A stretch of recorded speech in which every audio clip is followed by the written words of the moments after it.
Hello everyone, welcome to Everything Arsenal. Now it literally just froze, but we are here now. We are here and back with another live show as per usual. And in today's video, we're going to be talking about the latest on Eze, the latest on Rafael Leao. Is he an option for Arsenal? Doesn't look very likely. Zinchenko and also Reiss Nelson. Let's start with this that got mentioned yesterday, and according to Ghana blog, if Arsenal are to make another addition, it is likely to be in the attacking part of the pitch. Arsenal have been studying candidates to improve their left wing options, but ideally the club would like to make some sales before prioritizing another arrival. Now, we already know we are going to hopefully sign another forward player. I don't think you're going to be looking for any other players in any other positions, whether it's goalkeeper, whether it's defense. I think as of now, the only possibility is a forward player. Now, according to Ghana blog, if you're going to make an addition, it's going to be an attacking option, and you've been looking at left wing options. Now, we are aware that we've been looking at left wing options. As of right now, I don't expect us to sign a left winger unless something comes out of nowhere unexpectedly. We've had Gordon being mentioned, but because Isaac is probably going to leave Newcastle, I don't think Gordon is going to be an easy one to do. We've heard about Lookman as a potential player that we can sign, but nothing concrete as of now. We've heard about players like Leao, players like Nico Williams, players like so many wingers we've been linked to. Rodrygo is one of them.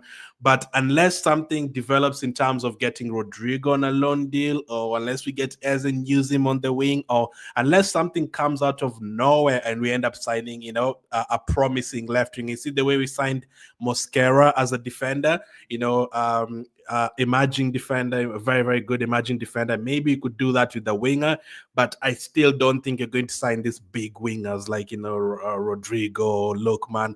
I feel like it's going to be maybe a surprise signing, a cheaper signing, or maybe just Eze in that position and use him there with Madueke. But Ghana blog says we are still studying different candidates for the left wing position, and the club would like to make some sales before prioritizing another arrival. So, as mentioned since Monday, as of now, we are going to just focus on selling players first before going in for any signing. So, I think it's less than 3 weeks now remaining in the transfer window. 4 days remaining until we play our first Premier League game. So you just have to wait and see how it goes in terms of sales, and how much money we can get, and if there's any other surprise that you can go for in terms of the winger option, because the ones that will be linked to all transfer window, as of now, it's looking very impossible. Those big wingers that are going to cost you 70, 80 million, I don't think it's going to happen unless we get Eze who can play in that position. So let's wait and see. But Ghana blog says we're still looking for left wing options, or looking at different left wing options. I don't know if there's any others out there. I mean, all of them will be expensive. Even if you want like a Mitoma from Brighton, he would be expensive. Unless you go for cheaper players like the way Adingra's gone to Sunderland for like 20 million or something. Maybe look for players like that. But let's see how it goes. But that is what Ghana blog reported in terms of what you're trying to do now.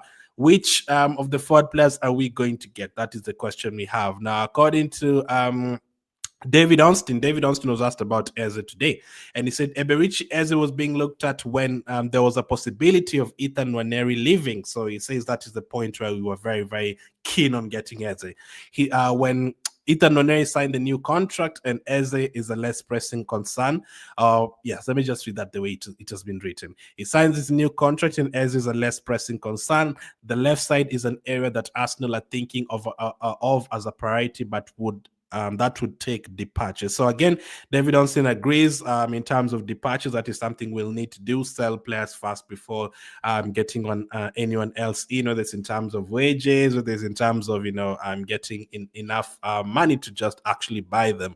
But he says that Arsenal were really, really pushing for Eze at the time it was being thought that Nwaneri would leave Arsenal. So there's a point where we were talking about Ethan Nwaneri potentially going to Chelsea. Is he going to sign a new contract? Is he happy to stay at Arsenal? There was even talks about Nwaneri not wanting to sign a new contract because they had heard that, Eze would want to join Arsenal, and Odegaard is there already, and there's Reiss in the 8th position, there's Merino, and there's Saka, there's Madueke. There was a point where they said Nwaneri was worried about, which position he's going to play. Now, we don't know if it was actually Ethan Nwaneri or if it was his agent and all that, but from his camp, the talk was that if Eze joined Arsenal, then they wouldn't really be sure about Nwaneri signing a new contract. Now, David Onsen says the point where it was looking like Nwaneri would leave Arsenal is when Arsenal were really, really pushing for Eze. Now, all of the journalists are still confirmed that Arsenal still want Eze right now, but maybe we're not going to push for it as much as we did for like a Gyokeres or as player like a Zubimendi, unless the money becomes a good option for Arsenal, or the money is reduced and Crystal Palace want less than 50 million and Arsenal feel like, okay, this is good money, we should go for him.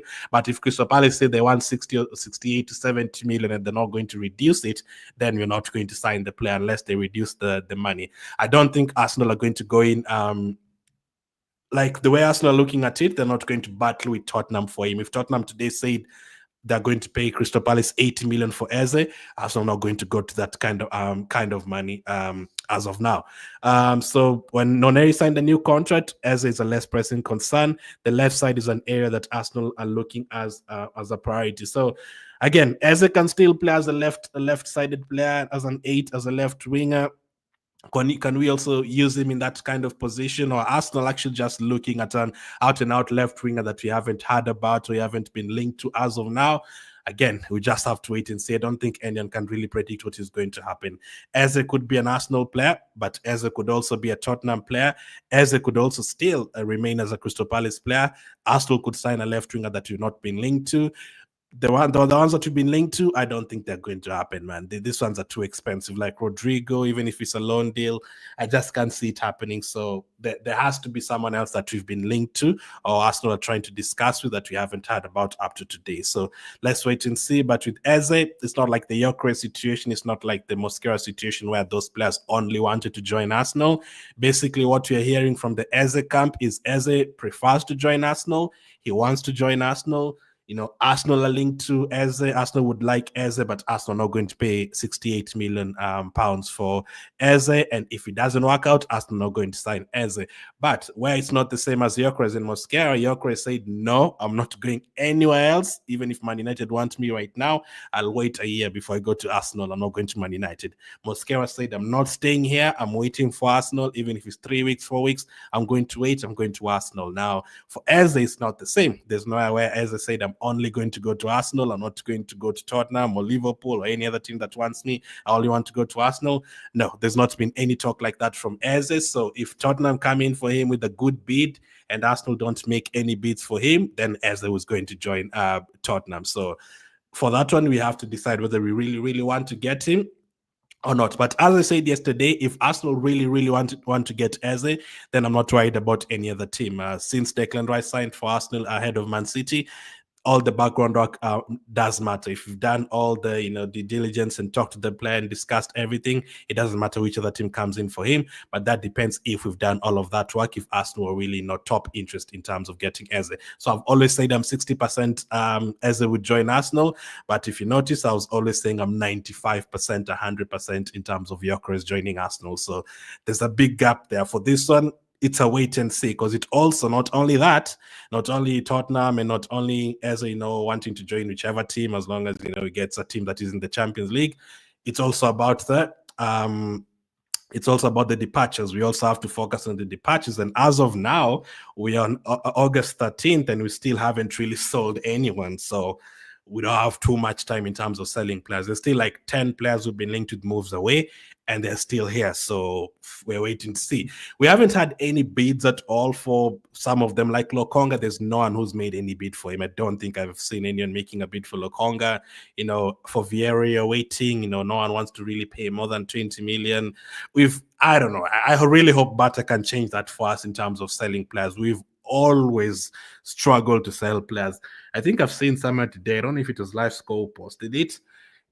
Anelka left Arsenal 25 years ago. Here, Nicolas Anelka, and he's still like in our top 3 highest sales or something like that. He left Arsenal 25 years ago. So for the 25 years since Anelka left, we've only sold like 2 players or 3 players in terms of more money than Anelka. So that is crazy. We've never sold anyone for more than 40 million. So that is a problem that we have.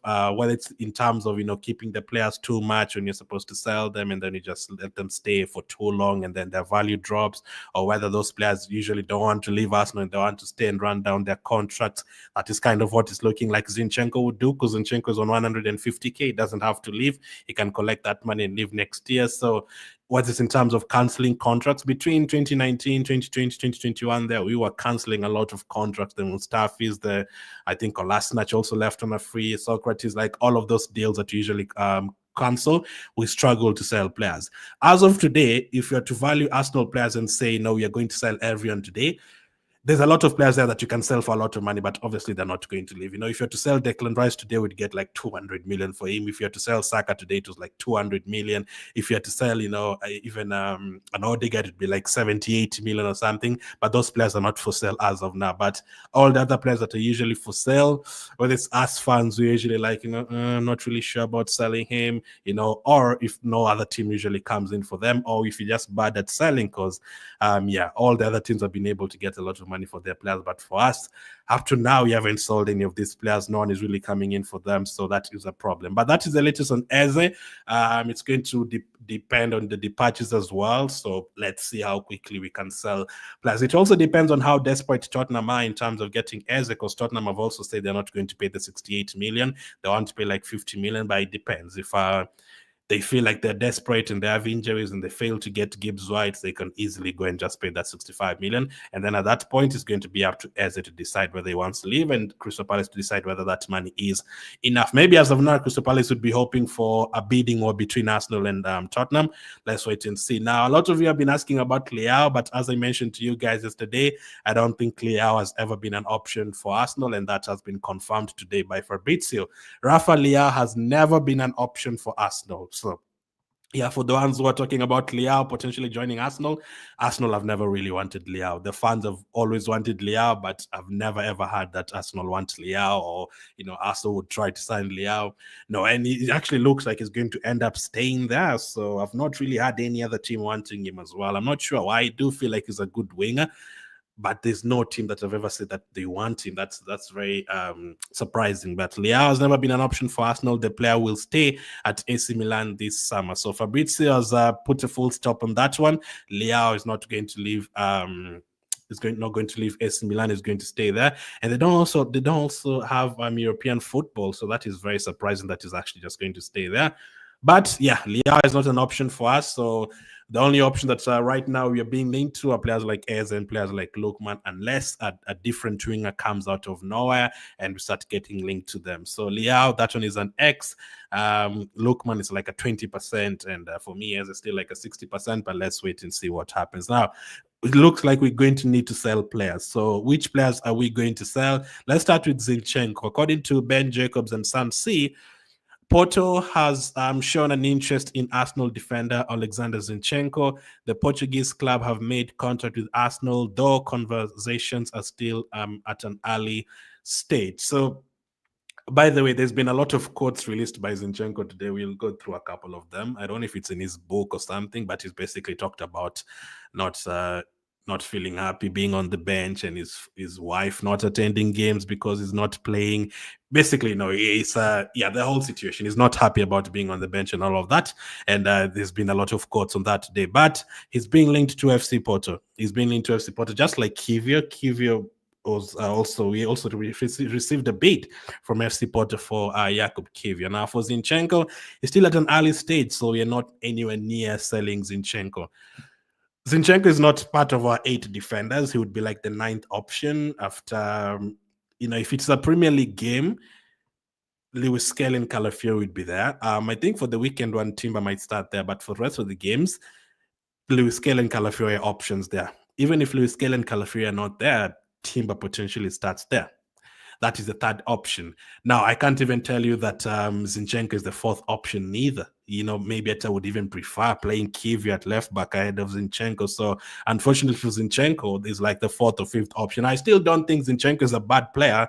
He's not the best of defenders. You can't put him, like every time we played him on the left back position, the other team would just hit the long passes on top of him, just knowing Salah is there, just knowing Buemo is there, even Madueke being there for Chelsea, like anyone, Bowen for West Ham, and he'd struggle because he's not a good one-on-one defender. And if you put him against a tough winger, that is it. He's not a great defender. But in terms of playing in midfield and controlling the ball and moving the ball forward, he was very good. If you go back to the 2023 season, the first time he joined Arsenal, Zinchenko, him and Jesus are one of the reasons why we were playing that kind of football. He was very good. The way we were moving the ball quickly. And I think ever since Zinchenko and Jacquet stopped playing for us on the left side, our left side has dropped since then. The time we had Zinchenko and Jacquet on the left side, we weren't really talking about, the right side is great, the left side is terrible. Nah, it was very balanced at that point, and it was because of Zinchenko and Jacquet as well. They even made Martinelli a better player on the left side.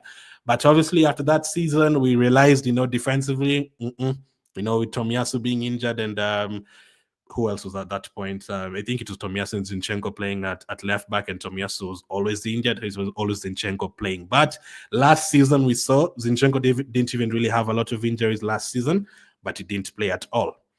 So he's not an option at Arsenal. And obviously for him, imagine you're sitting on the bench and you're waiting to, play, and then you see Arsenal going to pay almost 50 million for Calafiori, and then Calafiori gets injured, and then you're thinking, okay, maybe it's my chance. Then nope. Lewis Kelly, an academy player, comes up and plays ahead of you.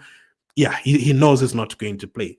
So FC Porto want him, but are FC Porto going to give him 150,000 per week that Arsenal is going to pay him?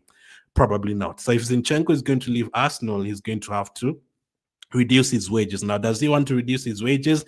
I don't think so as well, unless, I don't know. I mean, I'm not in Zinchenko's camp. I'm not in his in his agent room. I'm not in his meeting room. I don't know what they're thinking. Maybe Zinchenko's actually thinking, yeah, he needs to leave, even if it's less than 100K. I don't know, but 150K is a lot of money. Most players would want to get that in their last year and then move on. And next year would have a lot of more freedom to move on to a different team. He'd have the option of joining whichever team he wants and putting that money in his pocket as well. So it's a tough one for Zinchenko. I still don't think he's a terrible player, but defensively is not going to work out for us. But he's also on high wages, so that wages can be used elsewhere. But he did discuss, but if FC Porto want him, hey, give us 25 million, then we might talk about it. Now, Zinchenko, I think, released his book today, or there's some quotes from his book. He hasn't released his book yet, I don't think, but there's been some quotes from his book. Now, one of them, according to Ghana Blog, this is what Zinchenko said: "I can only blame myself if I don't play. It means that I didn't work hard enough, didn't do enough, didn't play well enough." So that was the first quote. There's a lot. Let's just go through some of them. So reading this, I don't know if Zinchenko is going to stay at Arsenal. I don't know. I don't know if Arteta and the rest of the coaching team would be happy about these quotes as well. That is something that we're definitely going to need to look at. So let's go through these Zinchenko quotes. He also said, "At Arsenal, we don't have many egos. Everyone understands their role, their duties, and responsibilities. I'm not the guy that comes in, shows a bad face, and spreads bad vibes. I still try to lighten the mood with a few jokes and make people smile. I tried my best to stay positive inside." Next up, he also says this: "I'm quite grateful that my girls are not yet at an age where they're exposed to social media." That is not part of what I was supposed to read. We are here to discuss about his playing time on the pitch. But there's somewhere where he was talking about his daughter and his wife in terms of playing time. Yeah, this one. Alexander Zinchenko recalling when his wife took their two daughters to the Emirates for a game. Eva, the older one at 3.5, says to Leia, "Look, there's daddy." Leia looks all over the pitch but can't find me. And then Eva points and says, "No, he's not playing. He's on the bench." Hearing that pained me a lot. It made me feel ashamed. Now, it's a bit of a sad and sobbing story. His daughter's being in the stadium and not being able to watch him. Now, when you read such stuff, you start thinking, is he really going to stay? Is he really going to leave? I don't know. From reading that, it looks like he's going to leave. But all the quotes that have been released today, I don't know if Arsenal are going to be happy with all of it. He's basically saying he's okay with being at Arsenal, but he's not really too sure about being on the bench. He's not too happy about being on the bench. And sometimes his wife does not want to attend games because he's not playing. Yeah, all of that. It would be better for him to leave because at Arsenal he's not going to play. but it depends. But he also did say, I mean, I've seen some people saying, Zinchenko gets paid a lot of money. Why is he crying? I've seen people saying that, but he actually did acknowledge that. He said this. He did say this. Sitting on the bench in the Premier League for a very generous wage packet is obviously still a privilege. The kind of problem that billions of people on this planet would swap their much tougher lives for a heartbeat. Trust me, as a Ukrainian, I'm aware of that every single minute. So he still appreciates that, he still gets paid a lot of money, even being on the bench. But if it's in terms of game time, he's not going to play. And when you start hearing a player saying, his family is sad, his daughters are crying because he's not playing, then it would be better for him to move on. But he only has 1 year remaining on his contract, so it depends. Does he want to stay and collect the money? Does any other team come on want to get him and pay him that kind of money, or does he want to reduce his wages? All of that, it's not a good position to be in for the team itself and for the player himself. You don't want people to be sad all around the camp and stuff. So that's the latest on Zinchenko. So let's wait and see if he's going to actually leave or if he's going to stay, if any team is going to come in for him. But at the moment, there's a lot of sad quotes going around from Zinchenko. So Reiss Nelson, this is what Reiss Nelson's had to say, or Miguel Delaney has had to say about Reiss Nelson. Reiss Nelson would prefer a one-season-long loan as opposed to a permanent move. Why, though? Does he also have 1 year remaining on his contract, I think, right? Let me confirm that again. Reiss Nelson, he prefers a loan deal. Why would he prefer a loan deal? He's not going to ever come back and play for us. Let's see, Reiss Nelson. Where is Reiss Nelson? His contract expires in 2027. So why would he prefer, if it was expiring next year, I would say maybe just wants to, be in charge of his own contract in his own future, let his contract run down and then go to a different team. But all these players, man, we need to try and sell them as quickly as possible, because you don't want all of these talks going in every single day, especially when the Premier League starts. Nelson is still here, Lokonga is still here, Vieira is still here, Zinchenko is still here, Carline is still here. We still don't know what is happening with Kiev, still don't know what is happening with Trossard. We need to sort out all their futures as soon as possible, so that going into the Premier League season, we know who's going to be here, we know who's not going to be here, the players know who's going to be here, Tita knows who's going to be here and who's not going to be here, who's an option and who is not. But if you look at the players that we have available for the Man United game, we have like 20 players before we even start talking about Zinchenko and start talking about Vieira. There's even players who are still going to miss out on the bench because we'll have enough players unless injuries happen. So Nelson apparently prefers a loan deal, but let's see if Arsenal would like to loan him out. I think Arsenal definitely want to sell Zinchenko and Vieira if it's between loaning or selling them. But with Nelson, maybe they're looking at it, let's just wait and see, maybe an obligation to buy at the end. But it's not great. We need to try and sell this player, especially because we're being told, if we're going to get a player like Eze, it's going to be, after selling these players, we have to try and move as quickly as possible. But again, the problem with this is you do have to wait for teams to actually bid for them. At the moment, there's still no bids for some of our players, so that is a problem. I still don't know how Chelsea are able to do it. I'm telling you, if Chelsea was selling Zinchenko today, they would sell him for 50 million. Mubarak says, big up, sir. While individually, I'm confident as going to be an Arsenal player despite Chelsea before Spurs talked with agents.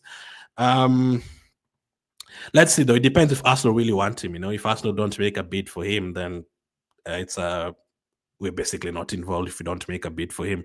I'm doing good. Okay, thank you for being here. Good evening to you, Aminu. It says good afternoon to good evening, Ghanas all over the world. How are you, Cooper? Thank you for being here as always. Same to you, Macare from South Sudan. We need Eze because he can help Odegaard too. We are not safe with Odegaard only. It's not Odegaard only, Fred. I think it's Nwaneri who's the backup for Odegaard. So that's why in this quote on screen, David Dunstan said we were really pushing for Eze when we thought Nwaneri was leaving. But because Nwaneri signed a new contract, we're not really pushing for Eze that much unless the money drops. So Nwaneri is going to be the backup for Odegaard next season.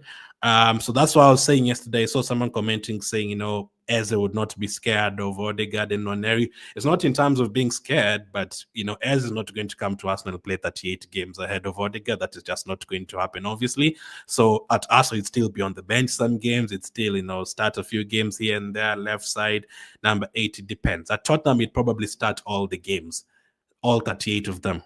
But at Arsenal, he's not going to start all 38 games, especially not ahead of Odegaard. Obviously not. Odegaard is already a staple of this team over the last 4 years. So Eze not just going to come and Odegaard is on the bench and Eze plays every single day. So if it's in terms of game time, he'd play more at Tottenham. So if he appreciates the competition and he wants to come and be competition for Odegaard and Nwaneri and whoever's playing in the 8, then Arsenal will be great for him. But if he doesn't want the competition and wants to just play every single time, then Tottenham, there's a free roll there. Amara says, good afternoon. Watching from Sierra Leone. Thank you. Don says, Lookman can be persuaded. Yeah, but just like Leao, I don't think Arsenal really wants Lookman. So we don't want Leao at all. I don't really think Arsenal want Lookman that much. He'd be the very final option if he is available in the last 2 days and Arsenal are desperate to get a left winger. Maybe we could go for him, but yeah, I don't think Arsenal are really looking at Lookman that much. And I don't even know if Lookman would want to come back to England or come to Arsenal. I don't know if he prefers going to Inter Milan. Francis says Eze should come and help Odegaard. Maurice from Uganda, even if Noni signed the new contract, Arsenal still need more attacking force. Yeah, they did say that we do need more attacking signings. I mean, Ghana Block says if Arsenal are to make an addition, it is likely to be an attacking part of the pitch. Arsenal have been studying candidates to improve their left-wing options, but ideally the club would like to make more sales before prioritizing another arrival. So we are still looking at another forward option. I think we're going to get one more forward player, but I cannot guarantee it's going to be Eze. That's why I've said 60%. It's not 100%. It could be anywhere else that we've not been linked to. Wish you can bring Rodrygo, says Maps. This one I'm not confident at all. This is 20% now for Rodrygo. I think Rodrygo is going to eventually stay at Real Madrid. Brian says, but Rafael Leao is good for that position. If we are selling Trossard, let's buy Leao. How many players are leaving Arsenal? Yeah, Arsenal don't want Leao. Fabrizio has already confirmed that Leao is staying at AC Milan. How many players are leaving? Tough to know, but I'd say at least 5. Karl-Heinz definitely, Lokonga definitely, Vieira definitely, Reiss Nelson definitely, and then for the 5th one, it could be any of these ones, Zinchenko, Kivio, Trossard. So maybe 5 to 6, let's say. Remember, players already left Arsenal, 6 players or something, if you include, Jorginho, Partey, Tierney. Players already left Arsenal, Tomiyasu. So it's going to be more than 10 players leaving Arsenal this transfer window. Sheldon could have said you could have kept that Leao news quiet, man, killing my dreams. Yeah. Nope. Whatever has happened, we have to report it, whether it's good or bad. So yeah, Arsenal don't want Leao. So no need to lie to you people and get your hopes up.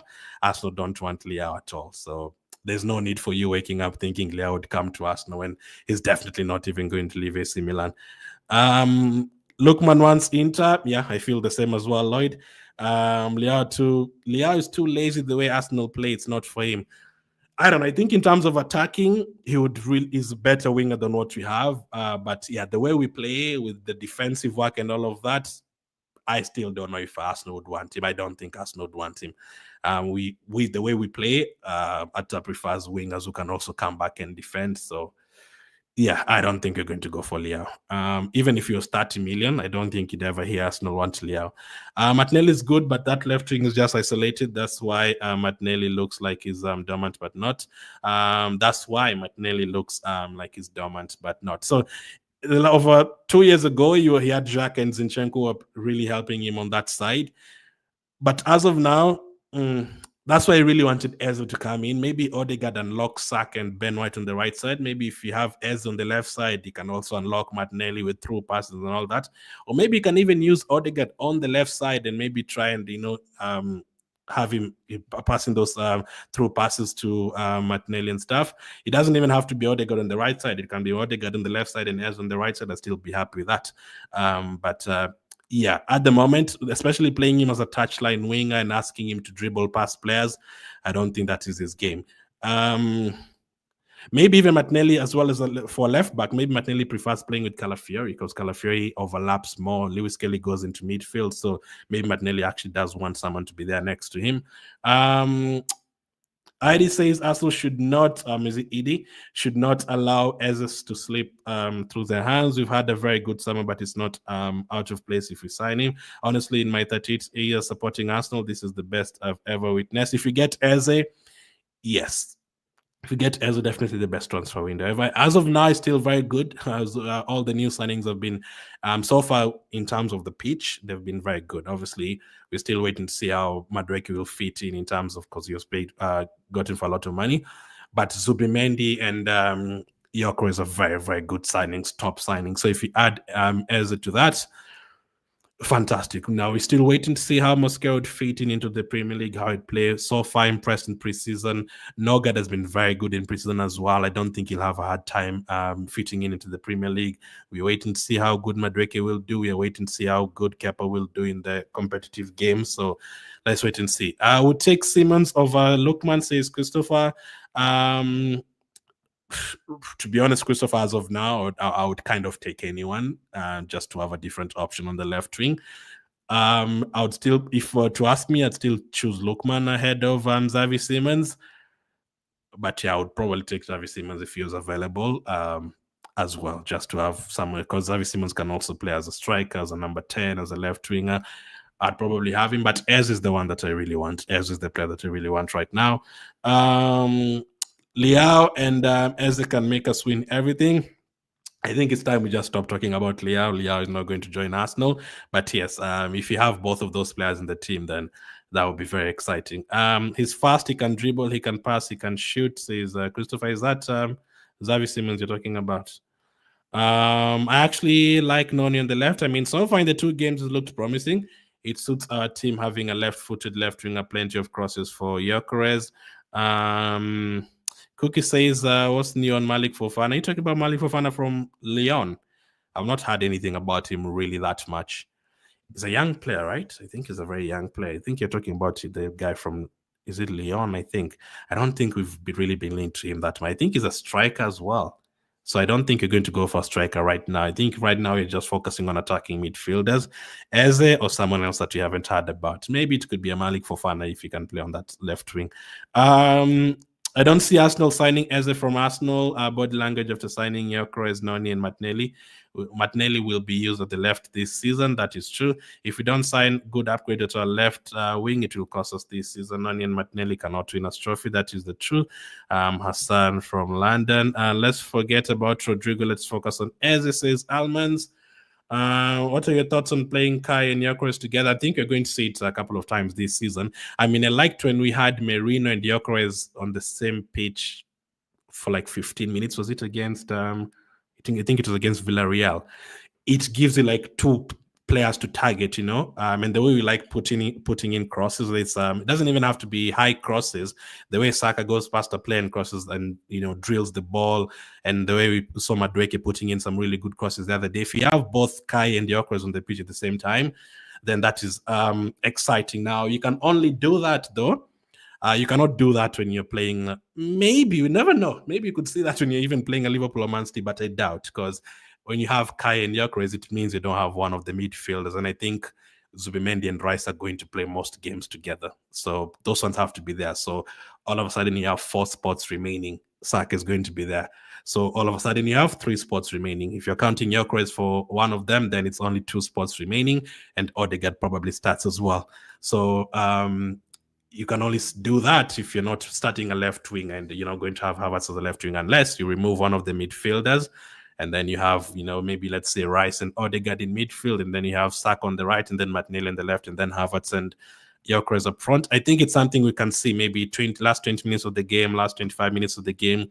Maybe Arsenal is drawing 1-1 with Everton, and we need to bring in someone else. Then at that point, you can even take off a right back, bring in Havertz, have him up front with Gyokeres, and then you have 2 options inside the box. But as starting options, maybe once or twice. I can't see it too many times. Eze can be a good addition to our team, given that he's able to play more than one number, says DMX. Yep. Good evening, Glenn. I think Arteta should try every tactic to make it happen this season. We have good players that can do it now. Yeah, I still believe you have very good players. Again, as I've always said, even if Arsenal didn't sign anyone, Arsenal still has Reiss. Arsenal still, we still have Saka there, still have Saliba, still have the best defenders in the world.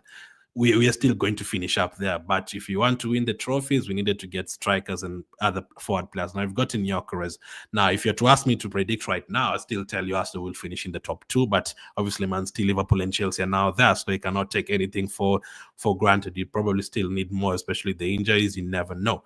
But if you had Eze, then you put yourself up there as one of the favorites next to Liverpool are the favorites right now to win the trophy.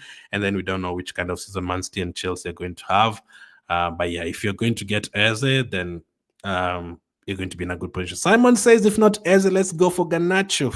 I don't think Arsenal fans would be happy with that. Now, the problem with Garnacho, even if you like Garnacho, it's like Man United want like 50, 60 million for him. So yeah, I think it would be crazy to go and give Man United 50, 60 million for Garnacho. I don't think many Arsenal fans would be happy with that anyway. Out of the 152 on YouTube and the 80 on Facebook right now, if I was to ask most of you if you wanted Garnacho, I think 90% would say no. So yeah, maybe some of you would want him, but the money is also a problem. But even if I was to ask you, would you take Garnacho on loan? I don't know. Let me just ask you that. Let me get like 5 answers. Would you take Garnacho on loan until the end of the season? If Man United told us yes, you can have Garnacho, loan deal, I don't know how much wages is on. Take him on loan until the end of the season. Would you guys take Garnacho at Arsenal on loan until the end of the season? That is the question. That's yes or no, and then you can end it there. Esau says I'm watching from St. Monrovia, Liberia. Thank you for watching. I appreciate it. Dankwana says, if you let Trossard go, we need Fofana from Lyon. Yeah, I don't think we can let Trossard go if you're not getting a left wing. I still don't think that is a good idea. Just as I said yesterday, that is not a good idea. If you let Trossard go and don't replace him, then no, I would not do that at all. We need options there. We definitely need other options. Austin says, yes, he would take Garnacho on loan until the end of the season. Mashek says, yes, I would take him on loan and bring in Eze. No, Eze is not an option, Mashek. I'm saying if we are not going to get Eze, and actually, no, maybe. But yeah, let's just focus on Garnacho. If you can get Garnacho on loan, would you take him on loan? Yes, I would take him on loan and bring in Eze. Okay, Mashek says he would take Garnacho on loan. How much does Garnacho get paid per week? Garnacho salary. I don't think it's high. Salary per week, 53,000 per week. That's little. He's still very young though. But yeah, I don't think we're going to go for Garnacho anyway. But if it was a loan deal, I'm going to put a poll on that on YouTube and see what people are going to say. As of now, guys, I appreciate you watching as always. I will be back tomorrow once again. I will have the match preview for Man United today. We are starting our Premier League season very soon. Thank you for watching, and I'll catch up with you guys on the next one.